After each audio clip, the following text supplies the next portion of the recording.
Hello everyone. तो हम आज बात करने वाले हैं खेसारी लाल यादव जी और प्रियंका सिंह का एक बहुत ही बेहतरीन सॉन्ग के बारे में, जिसका पोस्टर आ चुका है और फुल वीडियो सॉन्ग का रिलीज डेट भी आ चुका है।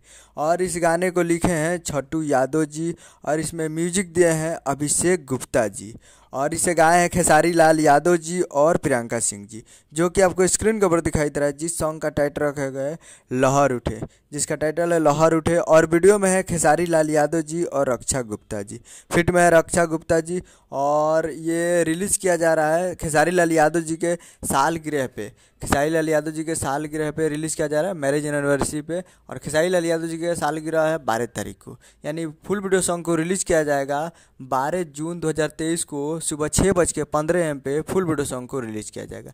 तो 12 जून को सुबह 6:15 पे तैयार रहिएगा blue beat Bhojpuri YouTube channel पे फुल वीडियो सॉन्ग को रिलीज़ किया जाएगा। तो उम्मीद कर रहा हूँ कि वीडियो अच्छा लगा तो चैनल को सब्सक्राइब बेल आइकन प्रेस करते हैं, कैसे खेसारी लाल यादव जी के लेटेस्ट लाते रहे। और वीडियो अच्छा लगा तो वीडियो को एक लाइक कीजिए और मिलते हैं अगले वीडियो में। तब तक के लिए जय हिंद, जय भोजपुरी।